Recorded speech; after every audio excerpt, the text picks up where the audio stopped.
think one of the first things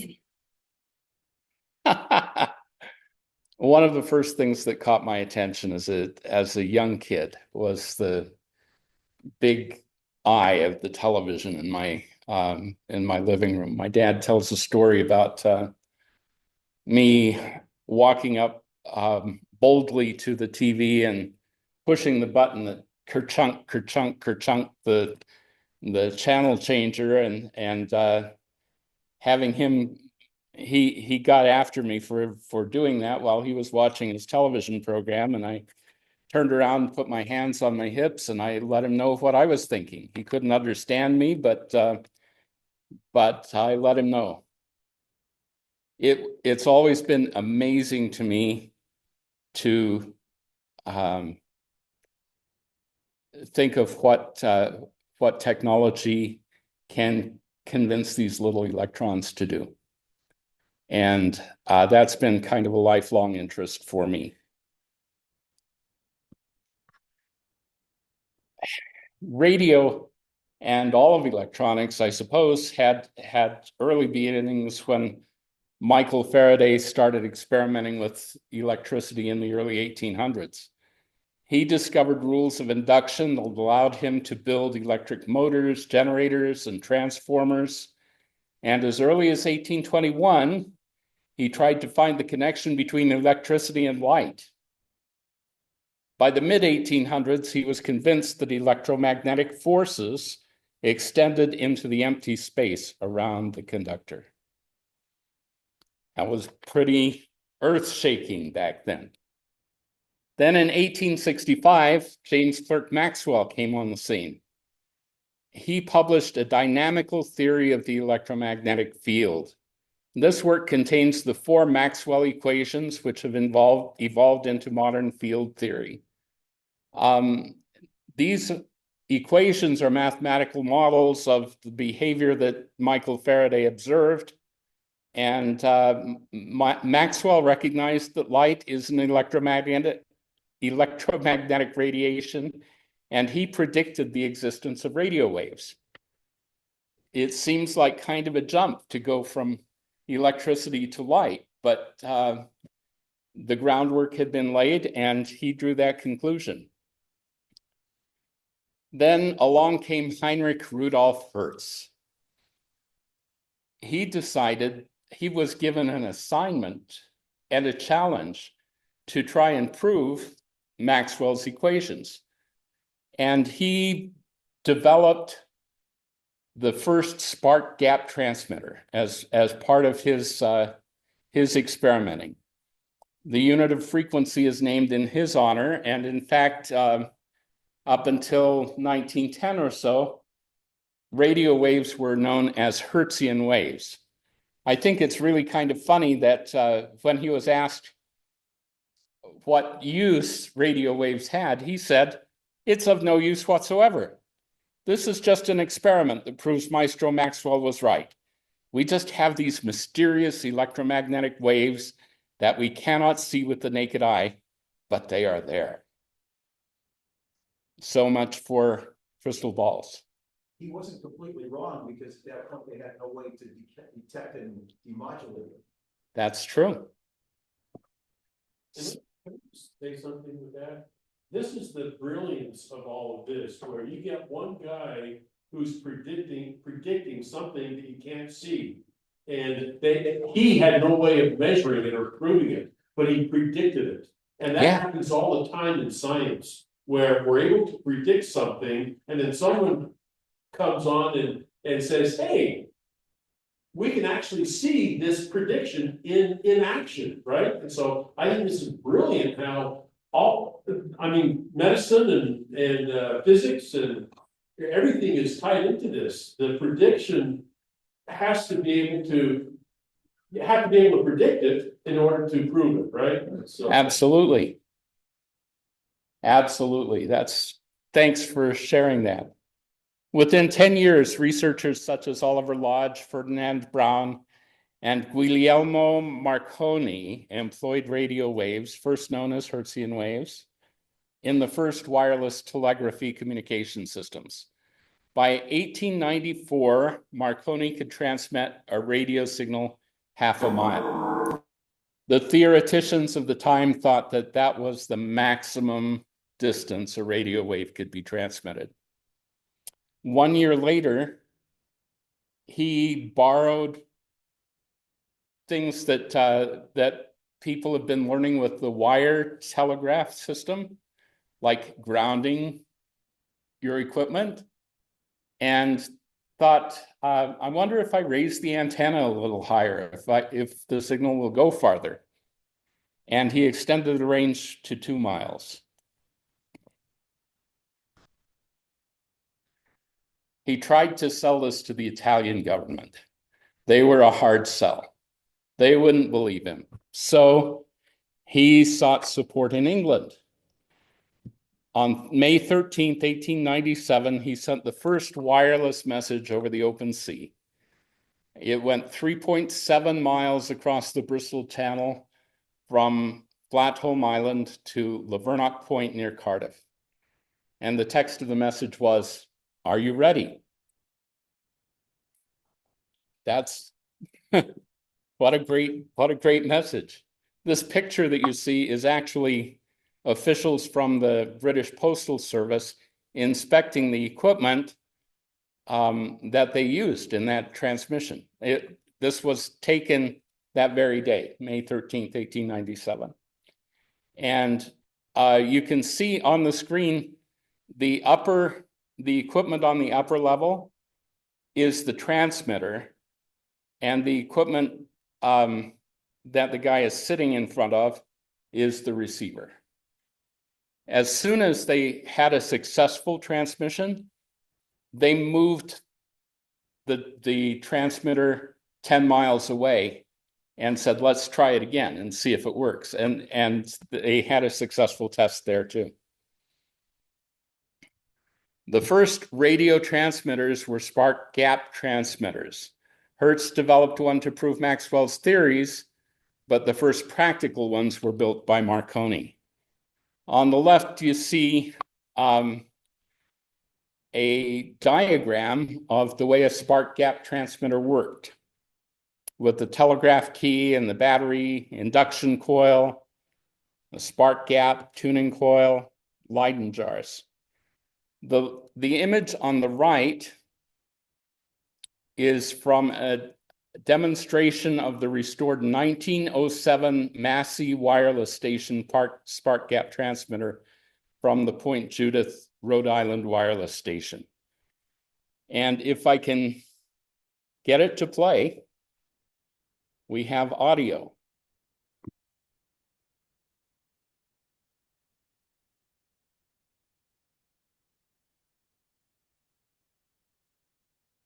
That's what we call much shorter.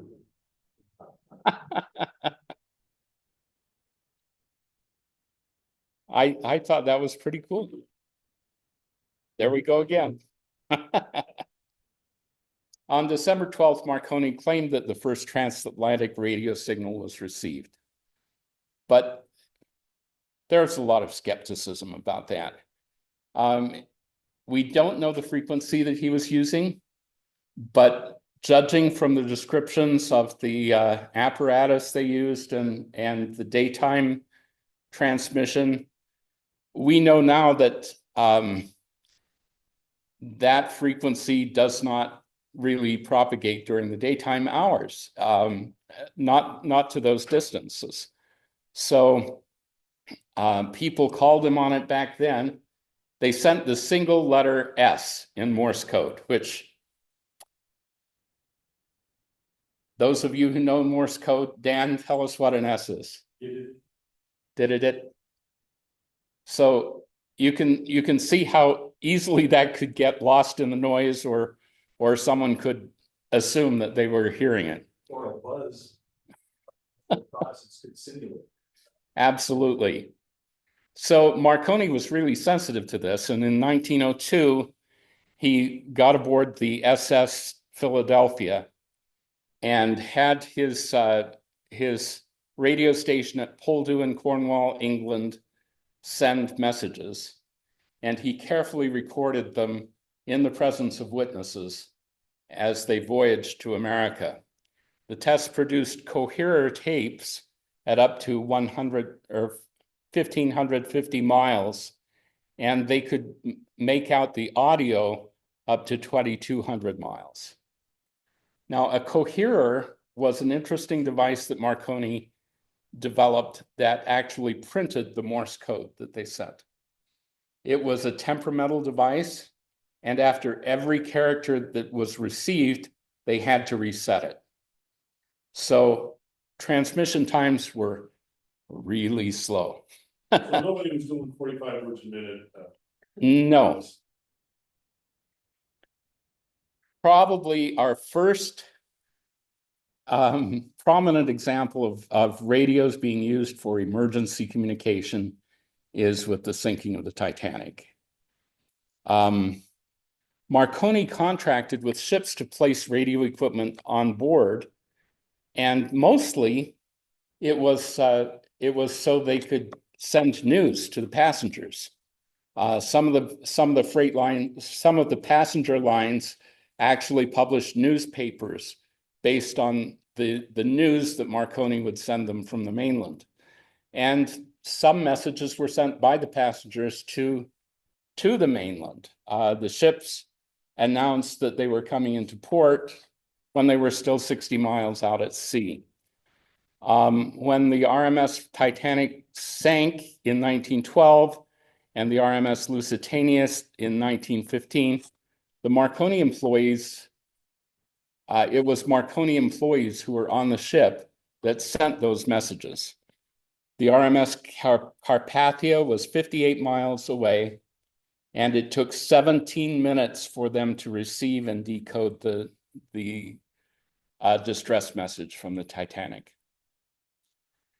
After the inquiry into the Titanic sinking, Britain's Postmaster General summed up, referring to the Titanic disaster, "Those who have been saved through one man, Mr. Marconi, and his marvelous invention." Before we go on, can I just make mention? I read a book about Marconi. It was kind of dry at first, but I tell you what, it went to his background, and it ended up being a fascinating book on everything that he tried to do to get his idea going. And he was in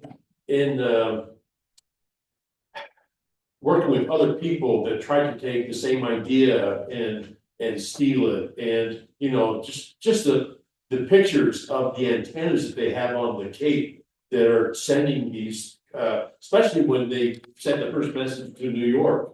It's just absolutely massive, high energy, high current stuff it's just fascinating. So even though you may not understand everything that they're talking about, this entire story is absolutely fascinating. And they talk about the Titanic again and kind of behind the scenes of that. Go ahead. Thanks, Dan. In terms of the limitations in vision that these guys had, and it took another generation of experimenters to develop the next step, Marconi suffered from that too. Just as Hertz didn't understand that there was any application for what he discovered. Marconi never envisioned that it could be used for anything other than point-to-point, ship-to-shore, or ship-to-ship. The idea of broadcasting he dismissed. And Lee DeForest, who invented the triode vacuum tube, was trying to create a light bulb that had a shield around the filament to prevent it from depositing, dark material on the glass. He had no idea it could be used for amplification or as an oscillator. So a lot of these guys had great vision, but always had a limit. Yeah. Thank you. That's something that I think came out pretty well as I was going through this stuff. Also interesting to note that Marconi's monetization for this system was, we're going to send news to ships on the open sea because they can't get it any other way, and I can sell that.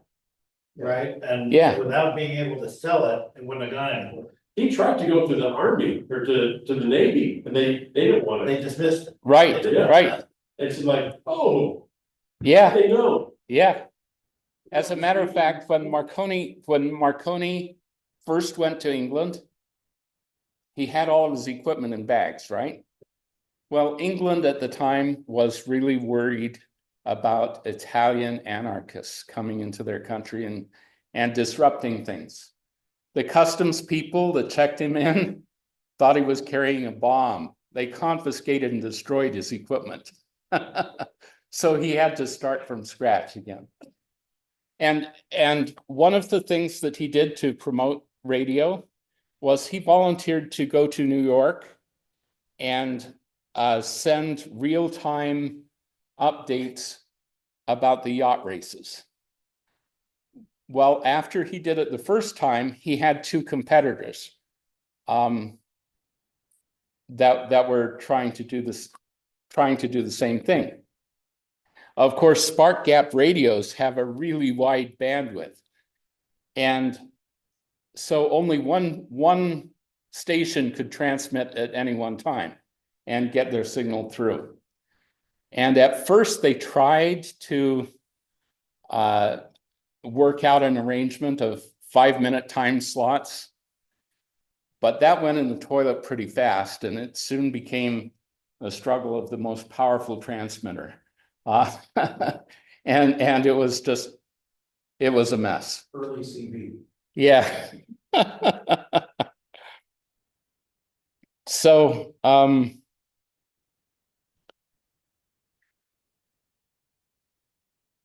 this guy, Reginald Fessenden, thought that maybe radio could be used for something more than just Morse code. But the spark gap transmitters at the time just emitted these really short bursts of energy. And in order to send audio over the radio, he needed a continuous wave or something that would be like a continuous wave. So he made a contract with GE, who assigned Ernst Alexanderson to the project of creating an alternator transmitter. And Fessenden wanted something that would do 100 kilohertz, which was mind-blowing.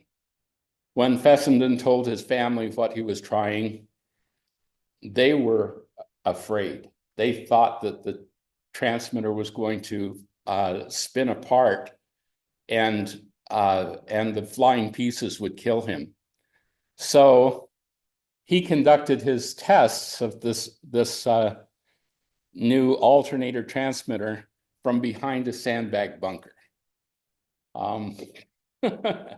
He ultimately succeeded and built a transmitter that would transmit 50 kilohertz. By autumn, the output was 500 watts at 75 kilohertz.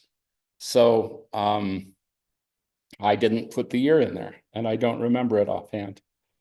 But this was the beginning of continuous wave radio. Fessenden claimed that on Christmas Day 1906, Christmas Eve 1906, that he broadcast an audio program. He said that he played the violin, he played a phonograph record, and he read a scripture. And then he repeated that on New Year's Eve. And there are some reports that there are some people that claim that this broadcast was heard, but they've not been able to find it in anybody's logs. So it's kind of a controversial claim. No one doubts that Fessenden could have done it. But whether he actually did, whether anyone actually received it, we don't know. You know what, at 75 kilohertz and 500 watts, they could have heard it on their phones. In Yeah. those days. There's my phones.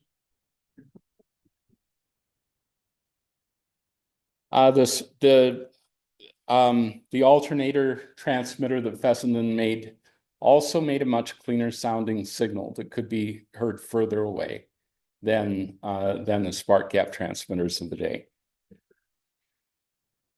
And fit within very limited bandwidth, Yes, solving Marconi's problem. yes, yes. So there's a guy named John Ambrose Fleming, and he actually designed Marconi's transmitter that Marconi claimed to have made the first transatlantic broadcast with. But the people that hired him from Marconi's organization made it very plain to him that if it was successful, Marconi needed to have the credit for it. So they promised him a big bonus and shares of the Marconi stock, and he did it. But Marconi didn't pay up. So Fleming had some bad feelings towards Marconi after that. He waited until Marconi passed away before telling people that he was the one that developed that transmitter. But in 1904, he did something even more important. He invented the thermionic vacuum tube, the very first tubes.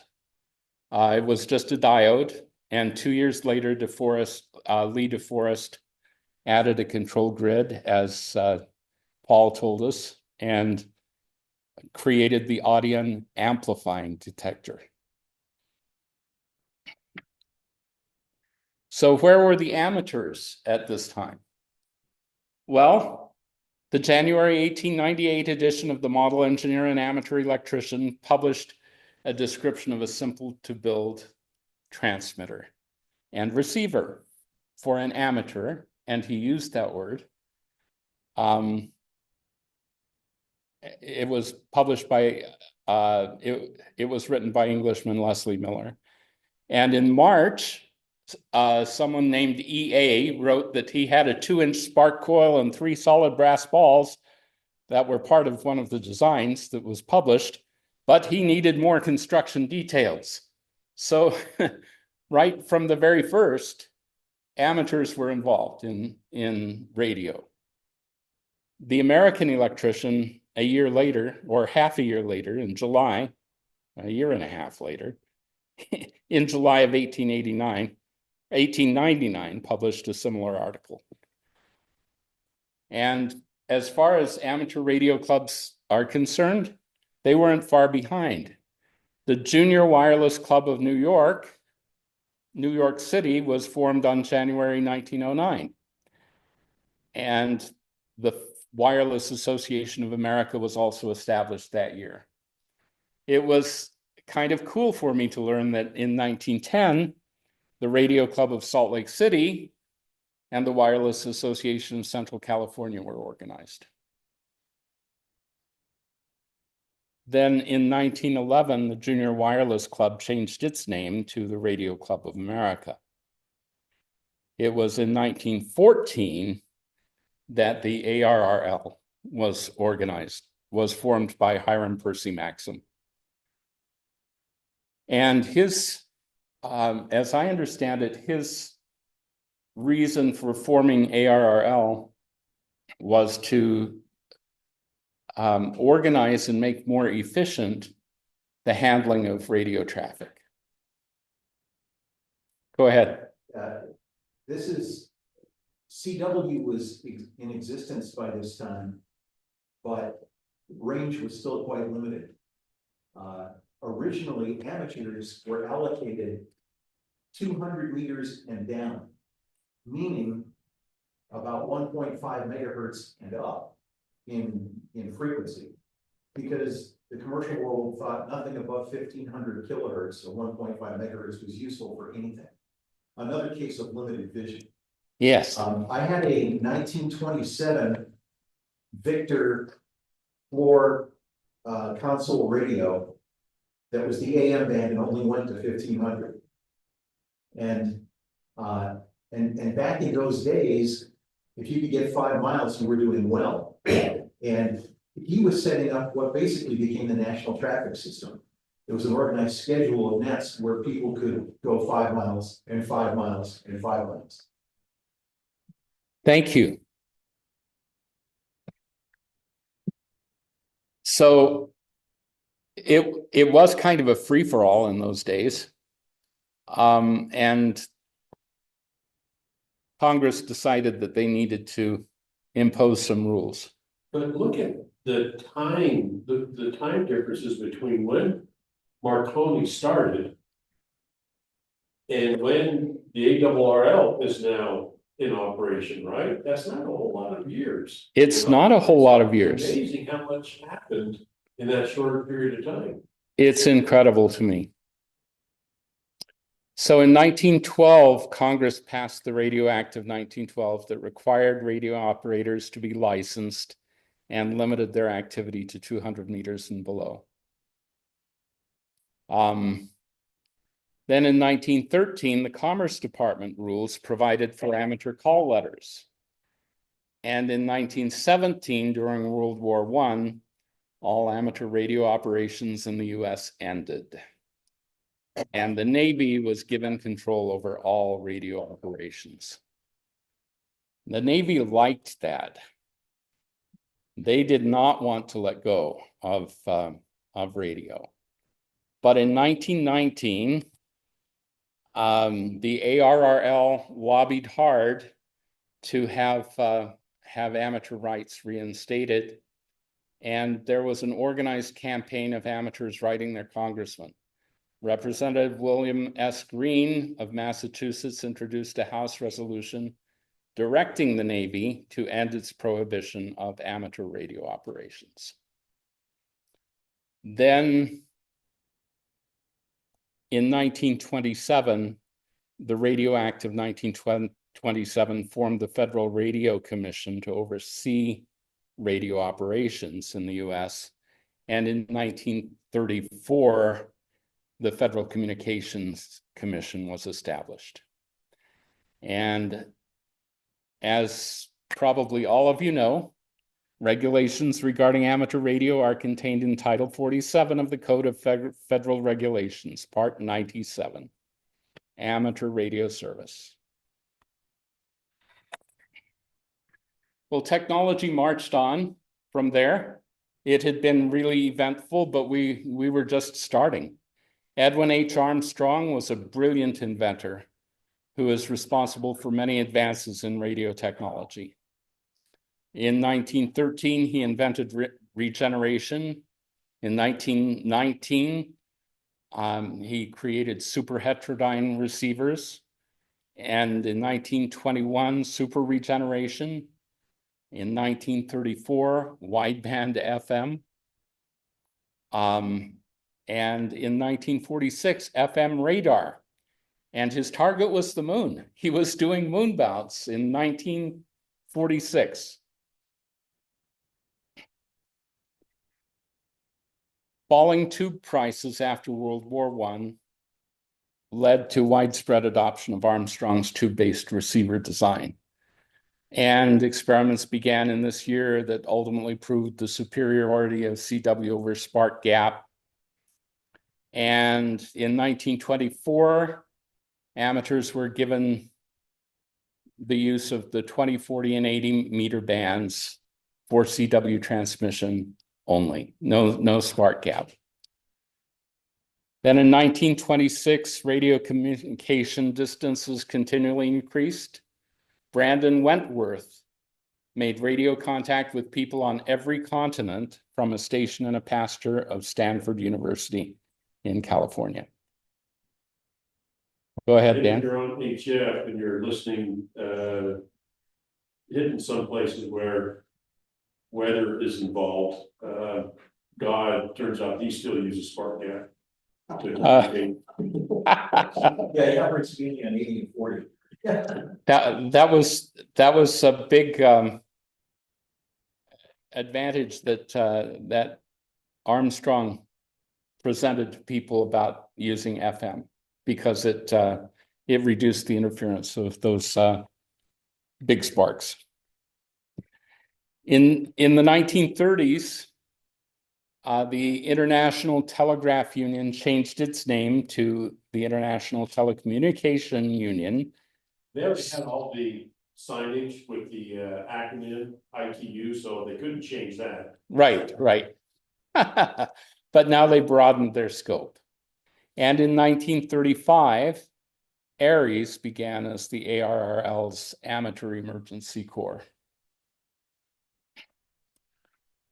Then in 1939, war came again to Europe, and radio operations in most European countries stopped immediately. In 1940, the FCC prohibited US amateurs from making contact with foreign stations. In 1941, amateur radio operations in the US ceased, except for the I forget what they called it, but there was a civil radio group that still operated during the war years. And that restriction and structure that followed was the basis for RACES. Okay. Good to know. The article I read said that 66,000 amateur radio operators were licensed at the beginning of hostilities in World War II. Some were active in the War Emergency Radio Service. That was probably the organization I was talking about. An estimated 25,000 served in the armed forces, and another 25,000 served in critical war industries. When hostilities ended, it was a real boon for amateur radio. They were back on the air 4 days on VHF after the end of the war. By summer, almost all amateur radio bands were restored, and operators benefited from the availability of low-cost military surplus. In 1948, SSB became a thing for amateur radio operators.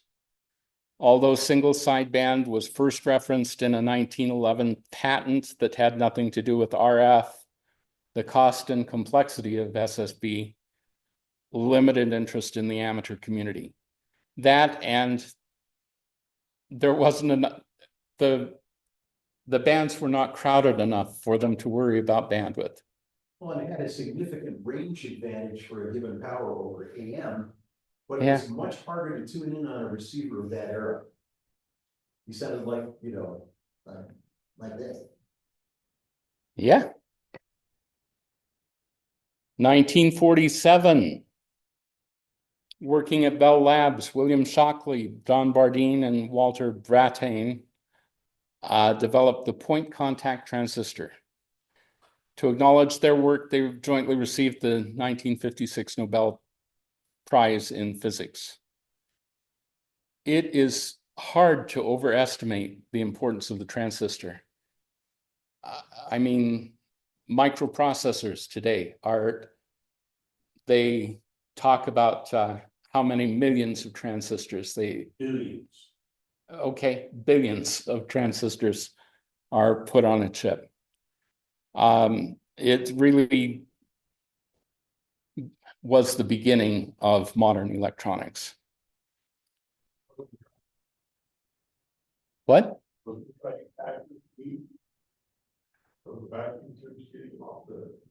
Transistor didn't. No, the driving factor was operation on batteries. Tubes required a filament voltage, just like a light bulb, and they also required two other voltages, a grid bias voltage and a voltage on the plate that were in hundreds of volts. And I don't know if you've ever played with an old Zenith Transoceanic or other tube portable radio. But it went through batteries like crazy, and they were not cheap.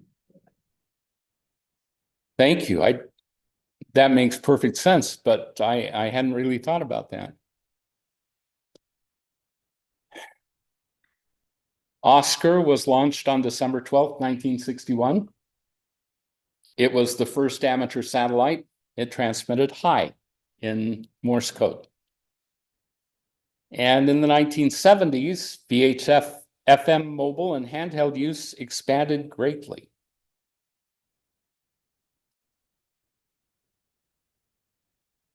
In 1981, we have packet radio. Tucson Amateur Packet Radio is founded and establishes the AX25 standard, which is still in use today. The pictures of an MFJ 1270, which was an ubiquitous terminal node controller, TNC, right? And then in 1984, Bob Bruninga, is that how you say his name? Yeah. Bruninga created an extension of the packet radio to provide additional features such as position and object information, as well as messaging, and that's what we call APRS today. In 1995, the May issue of IEEE Communications magazine, Joe Mottola published Software Radio, and SDR was born.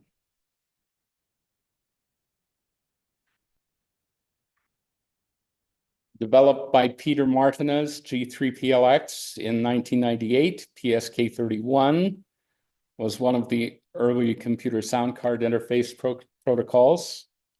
And in 2001, Joe Taylor, K1JT of the Princeton University Physics Department, pioneered weak signal work with special encoding and decoding, and we have WSJT.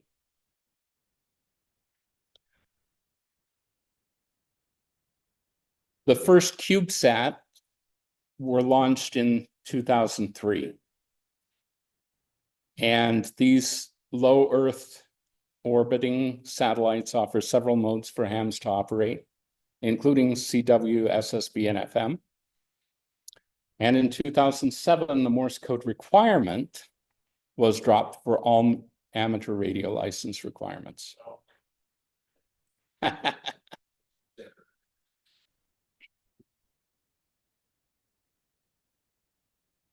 In 2014, the FCC officially approved DMR for use by amateurs. Other digital voice modes include D-Star, NXDN, System Fusion, and there are probably others. Okay.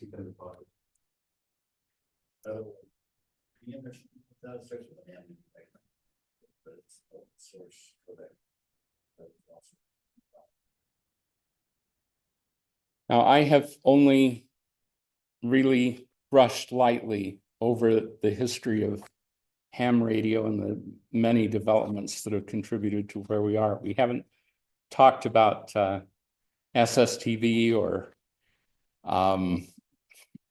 any of those things. There's a lot more that that we can dig into if you're interested. But this is, I thought this was represented some of the most important highlights of the journey. What about the future? The future youth is the future of amateur radio. I'm sure that they will come up with things that we can't even imagine now. And this is the list of a list of some resources that I thought were kind of helpful. I have not actually seen The Empire of the Air or read 200 Meters and Down, but a lot of the material that I got for this came to me secondhand from the 200 meters and down book. Amateur radio, 100 Years of Discovery is something that the ARRL published in the year 2000. And there were a couple of PowerPoints that I found on the web. It's been really fun to delve into this. I haven't, I ran out of time because there were so many interesting rabbit holes that I could go down. So let me ask you, what have I missed? What are the other milestones that you can think of that were important to the development of ham radio?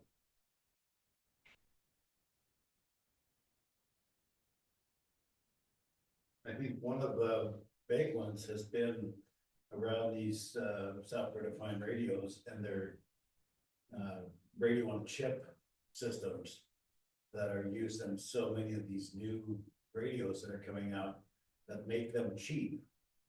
When I bought my first radio, it was like $350 for the Kenwood F6A. And the last radio I bought was what was it, 65 for the QIT 350 tri-band radio, which has very similar capabilities to the Kenwood, that old Kenwood that I bought, triple band, 5 watts, you know, a decent sized battery and a pretty comfortable package to hold for a quarter of the cost. And that's because that radio is using a radio on chip, where the Kenwood was discrete components and some, you know, there were some chips in there as well, but mostly discrete components to do the radio stuff. And so to me, I think that's, you know, there's only going to be more of that happening. But really the key impacts, as you mentioned, were the development of the tubes. And I used to work for Raytheon, and Raytheon was in business of making tubes back during wartime. In fact, I remember an advertisement that I saw a copy of when I worked at Raytheon that said Raytheon needs girls because young women were considered to be more dexterous than men at the time, and in assembling all of the little components of, you know, 6 and 7 element tubes, they were much more adept at putting those together. And so they were trying to hire them like crazy. And, you know, it was interesting to see that and think about, you know, here's an application where the men were off fighting the war. We needed to get the women involved in building things at home and doing this kind of stuff. So, you know, it was, the tubes were a huge advancement, and then the solid state transistor was a major advancement. And you look at you look at the size of that first transistor that was built, that first point contact transistor, that's about 3 inches across, a chunk of gallium arsenide, I think it was, that was used in that. And then you compare that to how we print transistors onto chips at microscopic or, you know, nanoscopic scale, and there's got to be physical limits on how far we can go with that, but we're not there yet, you know. So I think we've hit, We're pretty close. I just saw a report off of the IBM's quantum computers where, you know, now we're dealing with qubits, right? Instead of a bit, which is on or off. Right. A qubit Four is states. four bits on varying on-offs at any one time. And my point is, we've hit the limit on how many transistors we can put on a silicon chip. They started stacking them. They tried to do different things to get a higher density. They're down to the 2-3 nanometer sections where they can't get any smaller than that. So Not without bleed over and things like that. Yeah. Cause issues. And so there's certainly gonna be future stuff that's using light instead of electricity on the chips. And My- we get down even tighter with that, so there will be more stuff, but we are reaching the theoretical maximums. What law is it where every 18 months? Moore's Law. Moore's Law, yeah. My law. That no longer applies. Yeah, we've hit the limit on that. Yeah, we can limit to that. I have a close friend who works at Intel. And he has this CAD system that is down to the nanometer. He's checking for distances between traces and even the nanometer scale. Because, you know, you get these traces that are just come a little bit, I mean, we're talking just a few atoms wide nowadays. And so his job is trying to keep a minimum distance because you can tell the computer to X something at such and such, but until the computer actually does that, and you have methods of making that happen, you know, it's an arduous process, you know, so that just. In addition to that, you have these kids where, you know, it can also come back to bite these kids. And, you know, back when I was young, I didn't have a smartphone. I had a slide rule, right? And now kids, even my freaking 2-year-old, she was playing around with pictures, pushing the right buttons to pull the pictures up and to zoom. And this is a 2-year-old, you know? And so just the amount of technology that they're being introduced to at such an early age, it'll do nothing but good for the technology environment. Of course, the first EMP that hits the US, you have a lot of dummies walking around, they don't know what to do, but that's their smartphone. But that's another story. Now, it was touched on in the slides, but the end of World War II, when all those guys came home and all that military surplus equipment became available, it also created, just as happened in aviation, where a whole bunch of people had learned to fly and now were coming home. The private aircraft industry boomed. All these people coming home who had experience with radio in the military were still fascinated by it and wanted to keep it going. They had surplus equipment to work with, but it also started a really rich period in history for electronic kit manufacturers. Heathkit was the longest lasting, but there was Night Kit and Allied and a bunch of other companies that made kits. Good point. And that was hugely influential in getting a lot of individual citizens to involve themselves voluntarily in a self-taught STEM program of sorts to get knowledgeable about the nuts and bolts of that stuff. I'd also point out that technology is to the point now where it's dumbing us down. And I'm not talking about my personal opinion of smartphones. I'm talking about the idea that there's so many things that we used to have to learn just to conduct everyday life that we no longer have to learn. There's a downside to that. And I think we have to be careful not to completely lose our skills in some of the technologies that will survive in an environment like has been mentioned here. You know, it's funny, yesterday I just went to a movie with my wife. It was a Homestead. I don't know if you've seen the ads for it, but it talks about the immediate aftermath of an attack on the United States that's a combined nuclear event on the West Coast and cyber attack by Russia that shuts down the power grid. And it traces the story of these people who were at a well-prepared private compound of sorts and the challenges they faced and that sort of thing. And it depicted them as turning on a shortwave radio because the only thing running was some individual guy running a bootleg shortwave station. And that's how they were getting the news. I have to think that he got his news from us. Yeah. I mean, I'm not sure how else that could work. So just be ready.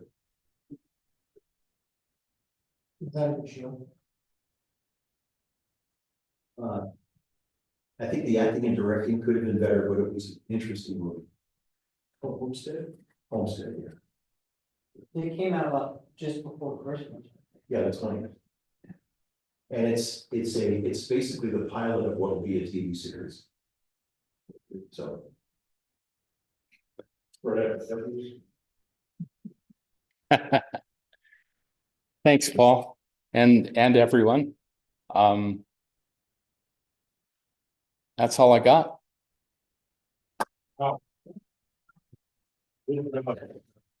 Thanks. Now, let me ask you a question. Did you have to do any research putting this presentation together? Yeah, Did you learn anything? absolutely. Absolutely. And I suspect that you learned the most out of anybody in this room. Which is You why, probably all know it all.